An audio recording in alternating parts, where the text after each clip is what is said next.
तो दोस्तों हमारा अगला टॉपिक है विजुअलाइजिंग द नेशन, यानी कि नेशन को किसी तौर पे देखना, कोई उसको रूप दे देना। ठीक है दोस्तों, तो ये हम आगे पढ़ेंगे। तो देखो क्या है, बहुत इजी होता है किसी चीज को पोर्ट्रेट के थ्रू प्रेजेंट करना, लेकिन नेशन को कैसे करेंगे? तो 18 और 19 सेंचुरी के जो आर्टिस्ट थे उन्होंने क्या किया कि नेशन को एक्सप्रेस करने का, नेशन को प्रेजेंट करने का एक तरीका ढूंढा, और उन्होंने किसके तौर पे प्रेजेंट किया? उसको एक फीमेल फिगर के तौर पे प्रेजेंट किया। ठीक है, फीमेल फॉर्म जो है, जो चुनी गई पर्सोनिफाई करने के लिए नेशन को, यानी कि नेशन को बताने के लिए जो चुनी गई, वो कोई पर्टिकुलर वुमन नहीं, लाइफ में कोई थी नहीं, है ना, बल्कि एक बस एक एब्स्ट्रैक्ट आइडिया देने के लिए इसे बनाया गया। और जो ये फीमेल जो फिगर थी वही क्या बनी? नेशन की एलिग्री बनी, यानी कि नेशन की पहचान बनी पूरी। ठीक है, ये आप इमेज देख सकते हो। 1850s के जो पोस्टर स्टाम्प थे उस पे फ्रांस की एलिग्री, मैरियन, इसकी तस्वीरें हुआ करती थी ना, तो ये थी फ्रांस की एलिग्री। ठीक है दोस्तों, तो फ्रेंच रिवॉल्यूशन के दौरान आर्टिस्ट ने क्या किया? फीमेल एलिग्री का यूज किया, किसको बताने के लिए? लिबर्टी को बताने के लिए, जैसा कि हमने पढ़ा स्टैच्यू ऑफ लिबर्टी। ठीक है, जस्टिस के लिए और रिपब्लिक के लिए। जैसे कि आप हमारे यहाँ देखोगे कि कानून को रिप्रेजेंट करते हैं हमारे यहाँ एक फीमेल फिगर से, जो कि स्केल लिए हुए होती है, हाथ में तराजू लिए हुए, उससे रिप्रेजेंट करते हैं। इसी तरह से स्पेसिफिक सिंबल वगैरह इनके थ्रू कई चीजें बताई गई। ठीक है दोस्तों, जैसे कि लिबर्टी है, उसको स्टैच्यू ऑफ लिबर्टी के तौर पे बताया गया। क्या पहना गया था स्टैच्यू ऑफ लिबर्टी में? क्या बताया इन्होंने यहाँ? Red cap, broken chain. Justice जो है वो किसके द्वारा बताई गई? ब्लाइंड फोल्डेड वुमन, जो बेगिंग स्केल यानी कि तराजू लिए हुए, उसके थ्रू बताई गई। ठीक है, आप देखो दोस्तों, इसी तरह ये जो फीमेल फिगर था एलिग्री, वो इन्वेंटेड की गई आर्टिस्ट ने 19 सेंचुरी में। ठीक है, फ्रांस में क्रिश्चियन मैरियन नाम दिया गया इसको। ठीक है, क्या नाम दिया गया? मैरियन एक पॉपुलर क्रिश्चियन नेम था, ठीक, जो कि बताया गया। इसकी कैरेक्टरिस्टिक जो थी वो लिबर्टी से ही ली गई। रेड कैप, ट्राई कलर, कॉकेड, ये जो सिर पे लगाते हैं वो। ठीक है, स्टैचू जो है मैरियन के, वो पब्लिक स्क्वायर में जगह जगह लगाए गए, पब्लिक को याद दिलाने के लिए, यूनिटी के लिए, इन सभी चीजों के लिए। उनकी इमेजेस जो थी मैरियन की, वो कॉइन्स और स्टाम्प्स में प्रिंट की गई। ठीक है दोस्तों, और इसी तरह से जर्मेनिया जो है वो कहां की एलिग्री बनी? जर्मन नेशन की। और जर्मेनिया जो है वो क्या पहनती थी? ओक लीफ का क्राउन पहनती थी। और ओक किसके लिए बताते हैं? हीरोइज्म के लिए, यानी कि वीरता के लिए, बहादुरी के लिए। ठीक है दोस्तों, आप ये वाली जो इमेज है ये देखो ध्यान से, ये इमेज है हमारी जर्मेनिया की। ठीक है, आर्टिस्ट ने प्रिपेयर किया है जर्मेनिया की इमेज को।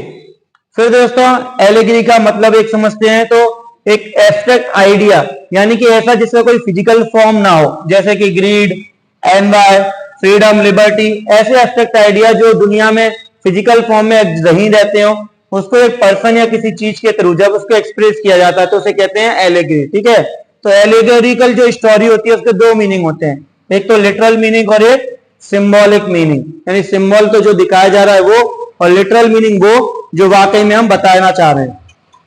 दोस्तों ये सिंबल्स के मीनिंग है, ये बहुत इंपॉर्टेंट है एग्जाम के पॉइंट ऑफ व्यू से, कि ब्रोकन चेन का क्या मतलब है? फ्री होना है। ठीक है, ईगल की ब्रेस्ट प्लेट, उसका क्या मतलब है? जर्मन एम्पायर की मजबूती बताने के लिए। ओक लीफ के क्राउन का मतलब है हीरोइज्म, वीरता बताने के लिए। स्वॉर्ड यानी तलवार का मतलब है कि लड़ने के लिए तैयार है। ऑलिव ब्रांच जो है स्वॉर्ड के चारों तरफ, उसका मतलब है कि शांति के लिए भी तैयार है, अगर कोई शांति बनाना चाहे तो शांति वरना लड़ाई। ब्लैक, रेड और गोल्ड ट्राई कलर, ये फ्लैग हैं लिबरल नेशनलिस्ट लोगों के। ठीक है, ये जर्मन स्टेट में जो डुक्स रहते थे उन्होंने बैन कर दिया था। राइजिंग सन की जो रेज है वो क्या है?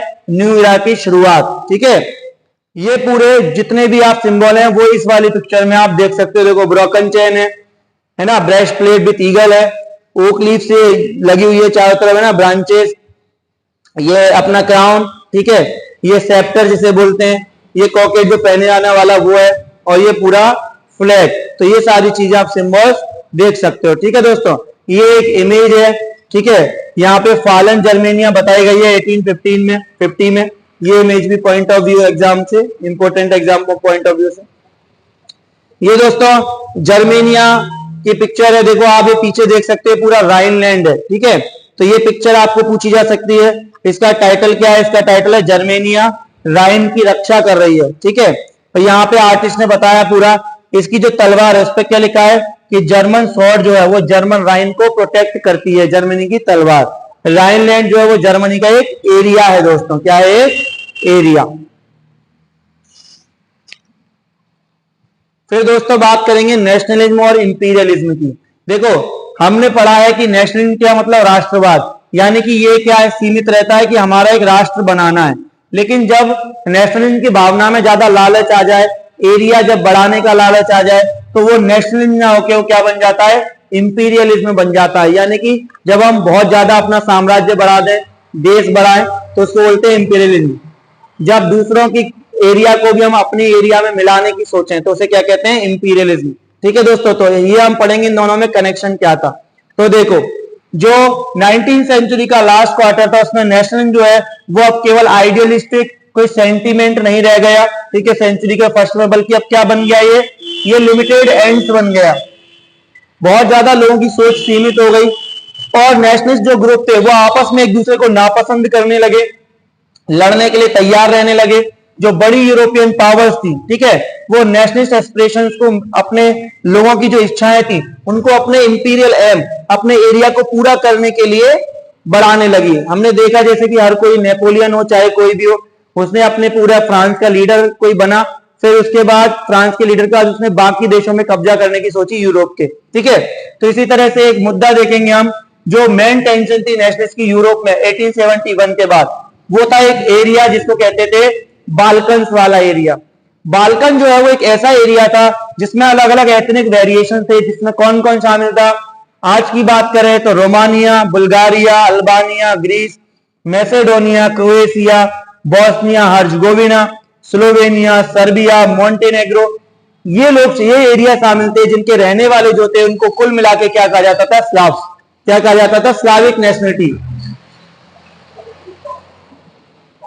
ये था पूरा स्लाविक नेशनलिटी। और ये जो बाल्कन था उसका बड़ा एरिया किसके कंट्रोल में आता था दोस्तों, ऑटोमन एम्पायर के कंट्रोल में, जिसका हमने पढ़ा था कि ऑटोमन एम्पायर बाद में टूट गया। अब ये क्यों टूटा वो यहाँ पे हम देख सकते हैं कि जैसे जैसे रोमांटिक नेशनलिज्म जो है बाल्कन में फैला, उसके साथ ही क्या हुआ, देशों का टूटना चालू हो गया यहाँ से बहुत ज्यादा, ठीक है। तो 19th सेंचुरी में ऑटोमन एम्पायर जो है उसने अपनी ताकत किसके थ्रू, मॉडर्नाइजेशन और इंटरनल रिफॉर्म के थ्रू इन्होंने पाई थी, लेकिन बहुत कम सक्सेस के साथ। एक एक करके इसकी जो यूरोपियन सब्जेक्ट नेशनलिटीज थी, यानी कि इसके जो नेशन थे, वो धीरे धीरे से टूटना चालू हो गए और उन्होंने अपनी इंडिपेंडेंस डिक्लेयर कर दी, ठीक है। आगे देखो दोस्तों कि जो बाल्कन में जो लोग थे उन्होंने अपनी इंडिपेंडेंस, पॉलिटिकल राइट्स वगैरह सब, नेशनलिटी और अपनी हिस्ट्री को देखते हुए पूरी इंडिपेंडेंस घोषित की कि एक टाइम पे वो इंडिपेंडेंट थे, लेकिन धीरे धीरे उनको फॉरेन पावर्स में मिला लिया गया, ठीक है। इसीलिए दोस्तों जो रिबेलियस नेशनलिस्ट थे बाल्कन्स में, उन्होंने सोचा कि ये वापस से हमारी इंडिपेंडेंस हम पा सकते हैं पुरानी वाली, ठीक है दोस्तों। देखो अब डिफरेंट जो स्लाविक नेशनलिटीज थे उन्होंने अपनी टेरिटरी डिफाइन करने के लिए, आइडेंटिटी डिफाइन करने के लिए, इंडिपेंडेंस लेने के लिए, आजादी के लिए स्ट्रगल किया। तो इसलिए बाल्कन एरिया जो है वो बहुत ज्यादा लड़ाई का एरिया बन गया। बाल्कन स्टेट जो थे वो दोनों एक दूसरे से बहुत ज्यादा, सभी की सभी लोग दोनों ने एक दूसरे से जलन फील करते थे। हर कोई उम्मीद करता था कि हम ज्यादा से ज्यादा टेरिटरी हासिल कर लें, ज्यादा से ज्यादा हमारा एरिया बढ़ा लें, और ये ज्यादा इतना कॉम्प्लिकेटेड हो गया कि बाल्कन जो है वो क्या बन गया, बिग पावर राइवलरी का एरिया बन गया। यानी बड़ी बड़ी जो पावर्स थी वो आपस में लड़ने लगी और ये ज्यादा से ज्यादा पावर होने लगी पूरी ट्रेड को लेके और कॉलोनीज को लेके, नेवल और मिलिट्री पावर को लेके, ठीक है दोस्तों। तो हर पावर जैसे कि Russia, Germany, England, Austro Hungary, ये सभी की सभी, ठीक है, देख रही थी कि हम पावर ज्यादा से ज्यादा अपने हाथ में ले लें और अपना कंट्रोल बढ़ा लें। और इसी की वजह से फाइनली क्या हुआ, धीरे धीरे वॉर होते होते फाइनली फर्स्ट वर्ल्ड वॉर हो गया सभी पावर्स के बीच में, जिसमें दुनिया दो हिस्सों में बट गई, ठीक है दोस्तों। ये पिक्चर सीबीएसई के लिहाज से इंपोर्टेंट है। इसमें आप देखो ये जो पूरा है ये पिक्चर, इसका नाम क्या है दोस्तों, ये है सेलिब्रेटिंग द ब्रिटिश एम्पायर, ठीक है, मैप बताया गया इसमें। इसमें ये जो वर्ल्ड है उसके ऊपर ये जो दिख रही है आपको इमेज, ये है ब्रिटानिया, हमारी ब्रिटानिया, ठीक है। ये पूरा बताया है हमको, ये बैनर ऑफ फ्रीडम के लिए हुए हैं, यहाँ पे टॉप में एंजल्स वगैरह ऊपर, ठीक है। ये यहाँ पे ब्रिटानिया जो है वो सिंबल है ब्रिटिश नेशन की, वो बैठी हुई है वर्ल्ड के ऊपर, ग्लोब के ऊपर, ठीक है। कॉलोनी जो है उसको टाइगर्स, एलिफेंट, फॉरेस्ट और प्रिमिटिव लोग, इनके जरिए कॉलोनीज को प्रेजेंट किया गया। जो देखो दोस्तों, आप देख सकते हो, ये एलिफेंट रहा, ठीक है, ये टाइगर रहा, ये लोग बैठे हुए हैं, इनके थ्रू रिप्रेजेंटेशन किया गया है। तो वर्ल्ड का डोमिनेशन जो है वो बताया गया है कि ब्रिटेन का नेशनल प्राइड है। तो ये भी आप इमेज अच्छे से प्रिपेयर कर लेना, ठीक है दोस्तों। अब आगे देखो, वही जरा सा सम अप करते हैं चैप्टर को। तो नेशनलिज्म जो है जब इंपीरियलिज्म के साथ मिला तो उसकी वजह से यूरोप को फर्स्ट वर्ल्ड वॉर में, युद्ध में पूरा इंगेज होना पड़ा, ठीक है।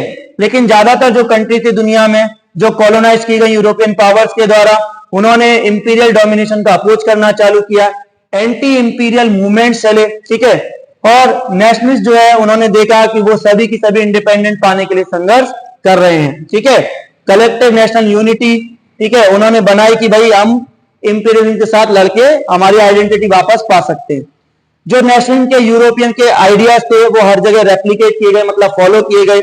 हर जगह लोगों ने अपने अपने वेराइटी तरह तरह के नेशनलिज्म डेवलप किए, लेकिन जो आइडिया था कि सोसाइटी किस तरह से बनी रहेगी नेशन स्टेट के तौर पे, उसे माना गया कि ये नेचुरल है और यूनिवर्सल है, ठीक है दोस्तों। इसी के साथ आपका ये चैप्टर होता है फिनिश।